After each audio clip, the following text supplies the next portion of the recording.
नमस्कार. आऊचा खाऊ या यूट्यूब चॅनलवर मी मेधा तुमच्या सगळ्यांचं मनापासून स्वागत करते. उन्हाळ्याचे दिवस आहेत. आईस्क्रीम तर खावंसं वाटतंच, एवढा उकाडा आहे. मग हे आईस्क्रीम बाहेरनं आणायचं म्हणलं तर शंका अशी येते की ते ताजं असेल का, कधीचं असेल, किंवा त्यात काय काय वापरलं असेल.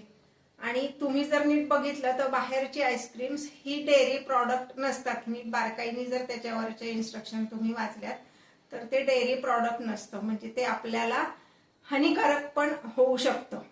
तर मग आपल्या घरच्या घरी अर्धा लिटर दुधामध्ये साधारण 1.5 ते 1.25 लिटर एवढं आईस्क्रीम तयार करता येतं. तर हेच आईस्क्रीम त्याचा बेस मुख्य कसा तयार करायचा हे मी तुम्हाला सांगणार आहे. चला तर मग रेसिपी बघूया. आता आपण रेसिपीला सुरुवात करूया. पूर्वतयारी आधी सगळे इन्ग्रेडियंट्स आपण मोजून घेणार आहेत. यासाठी कंपल्सरी हे जे मेजरमेंट स्पून असतात हेच वापरा, म्हणजे मेजरमेंट चुकणार नाही. आता मी तुम्हाला अर्धा लिटर दूध घेऊन आईस्क्रीम कसं तयार करायचं ते दाखवणार आहे. तर त्यानुसारच हे सगळे इन्ग्रेडियंट्स दाखवते. अर्धा लिटर दुधासाठी आपल्याला 8 टेबल स्पून एवढी साखर घ्यायची. स्पून तुम्ही भरताय कसा ह्याच्यावर पण आहे, इतका असा गच्च नाही भरायचाय, हे का असं सपाट भरायचंय.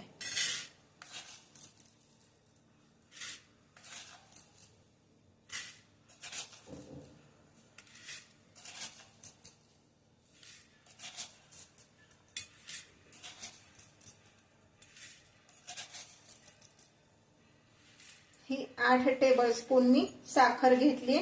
आपण नेहमी जी घरात साखर वापरतो तीच साखर घ्यायची. त्यानंतर आपण ह्यामध्ये घालणार आहोत 1.5 टेबल स्पून कॉर्नफ्लॉवर.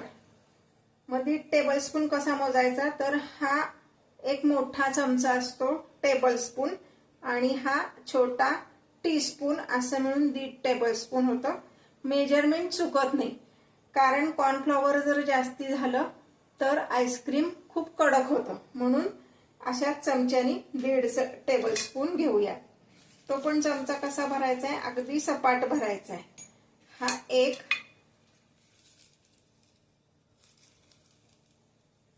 आणि हा अर्धा, असा हा 1.5 टेबल स्पून मी कॉर्नफ्लॉवर घेतलाय.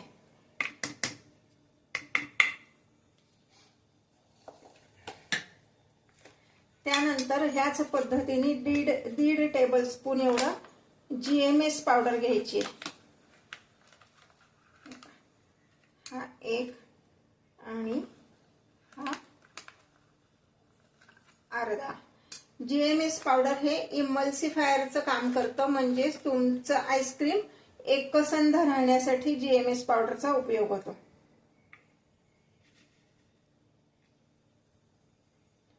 यानंतर आपण घालणार आहोत ह्यामध्ये होल मिल्क पावडर. मार्केटमध्ये 3 प्रकारच्या मिल्क पावडर मिळतात. आपण बऱ्याचदा मिल्क पावडर म्हणून जी आणतो त्याच्यावर तुम्ही नीट वाचलं तर इथे डेअरी व्हाईटनर असं लिहिलेलं असतं. त्यामध्ये सुक्रोजचं प्रमाण जास्ती असतं. दुसरी मिल्क पावडर मिळते स्किम्ड मिल्क पावडर, त्यामध्ये प्रोटीन जास्ती असतं. आणि तिसऱ्या पद्धतीची ही होल मिल्क पावडर अशी मार्केटमध्ये मिळते. ह्यामध्ये प्रोटीन आणि फॅट्स असं दोन्ही असतं. आईस्क्रीम मध्ये फॅट्स कंटेंट व्यवस्थित असेल तर आईस्क्रीम छान असं मऊ फ्लफी होतं. म्हणून आपण ही मिल्क पावडर वापरणार आहे. ही किती घ्यायची, तर 5 चमचे. हे असा हा जो टेबल स्पून आहे हे 5 टेबल स्पून घ्यायचे.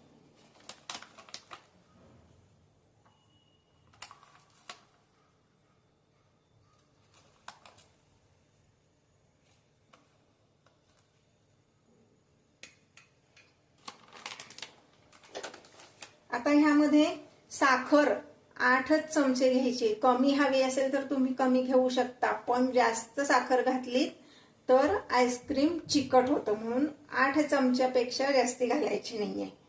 दूध पावडर सुद्धा एवढी पुरती. अति दूध पावडर जर तुम्ही घातलीस की 5 चमच्यापेक्षा अजून एखादा चमचा शिल्लक राहतो घालून टाकू असं नाही करायचं, कारण दूध पावडर पण जास्ती झालं तर आईस्क्रीम खाताना असं जरा तुपकट लागू शकतं.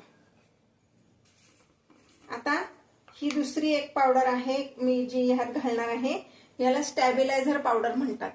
ही स्टॅबिलायझर पावडर आईस्क्रीम पटकन तयार होण्यासाठी म्हणजे त्याचं फ्रीजिंग पटकन होण्यासाठी ही वापरतात. ही अगदी 1 पिंच वापरायची असते, जास्ती वापरायची नाही. खरंच हाताने 2 चिमटीमध्ये जेवढी पावडर बसेल तेवढीच ह्यात घालायची असते, कारण ही पण जास्त झाली तर दगडासारखं कडक होईल आईस्क्रीम. त्यामुळे ही 1 पिंच घालायची, ऑप्शनल आहे, नाही घातली तरी चालणार आहे. आता मी हे सगळं थोडंसं मिक्स करून घेते.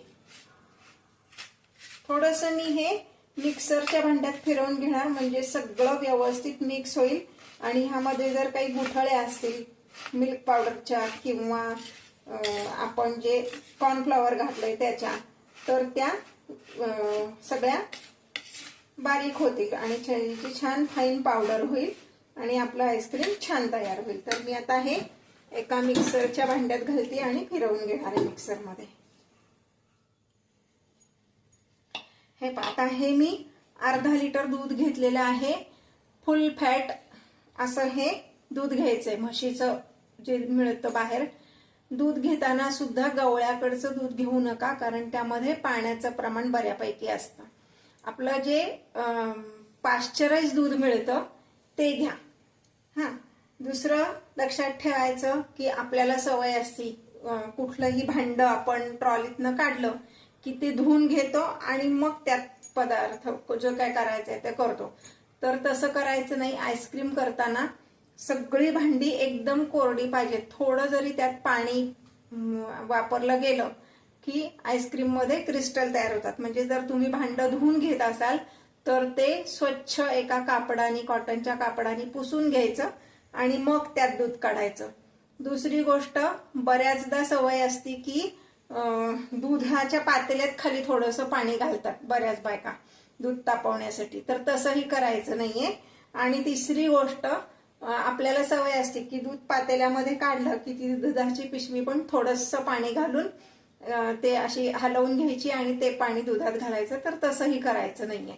हे सगळं काय पिशवी धुवून वगैरे तुम्ही मग ते पाणी कणिक वगैरे भिजवायला वापरू शकता, पण ते इथे आईस्क्रीम मध्ये नाही वापरायचं. आता हे पाणी मी तुम्हाला दाखवते.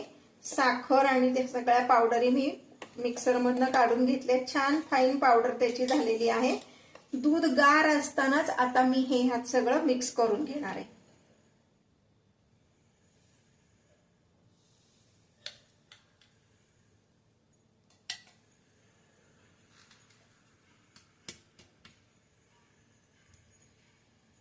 दूध गार असतानाच हे का मिक्स करायचं, तर आपण ह्यात जे कॉर्नफ्लॉवर घातलेलं आहे ते गरम दुधात घातलं तर त्याच्या गुठळ्या होऊ शकतात. म्हणून हे गार दुधातच आपण आधी सगळं व्यवस्थित मिक्स करून घ्यायचंय.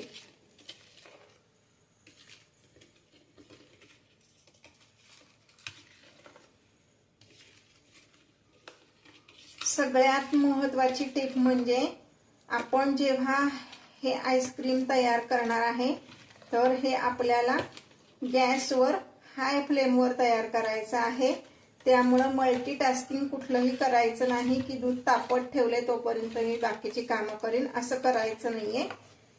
नाहीतर काय होऊ शकेल तुम्हाला सांगते. ह्यात आपण जे कॉर्नफ्लॉवर घातलेलं आहे ते खाली बसेल आणि दूध सगळं करपेल. दुधाच्या कुठल्याही पदार्थाला एकदा करपल्याचा वास लागला की तुम्ही कुठलेही इसेन्स त्यात घातलेत तरी तो वास करपलेला जात नाही, तो पदार्थ फेकून द्यावा लागतो. म्हणून हे सगळे टोटल मिळून आपल्याला हा जो बेस आपण करणार आहे ह्याच्यासाठी 20 ते 25 मिनिटं लागणार आहेत.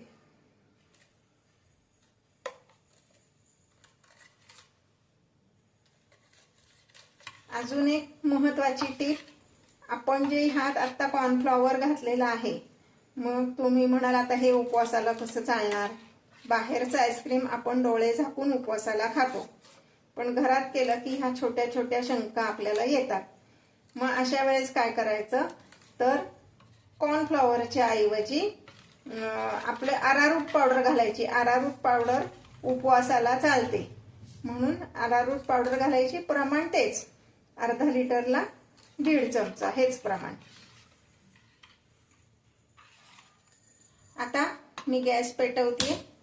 हे पहा, मी हे दूध गॅसवर ठेवलंय.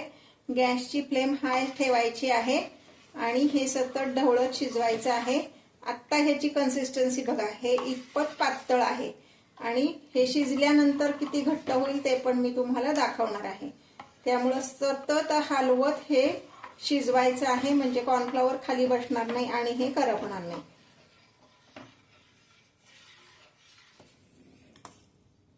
हे पहा, हे असं उकळायला लागलंय आणि असं छान घट्ट झालंय. हे गार झाल्यावर अजून घट्ट होणार आहे.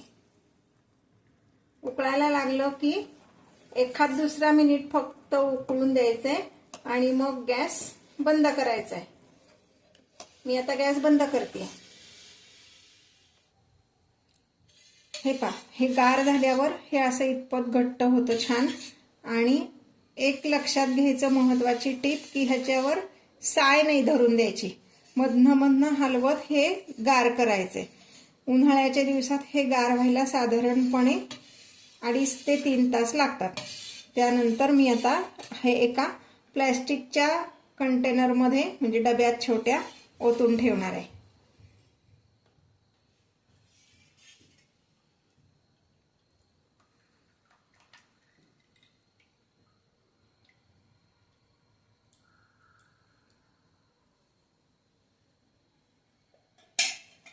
आणि हे नेहमीच आपलं असं झाकण लावून हे आपण फ्रीजरमध्ये ठेवणार आहोत. ओव्हरनाईट ठेवायचे म्हणजे मग ते व्यवस्थित घट्ट होतं. ओव्हरनाईट का ठेवायचं तर आपला फ्रीज सारखा उघडला जात नाही रात्री. दिवसा समजा ठेवलं तरी 7-8 तास ठेवायचं आहे पण फ्रीज मधनं मधनं अजिबात उघडायचं नाही. म्हणून ओव्हरनाईट ठेवायचं म्हणजे फ्रीज उघडलाच जात नाही. बरोबर 8 ते 10 तास ते फ्रीजरमध्ये राहतं आणि व्यवस्थित घट्ट होतं. हे पहा, हा असा आता आपला आईस्क्रीमचा बेस तयार आहे. हा एवढा घट्ट म्हणजे अगदी दगडासारखा घट्ट असतो. हा आपला आईस्क्रीमचा बेस तयार.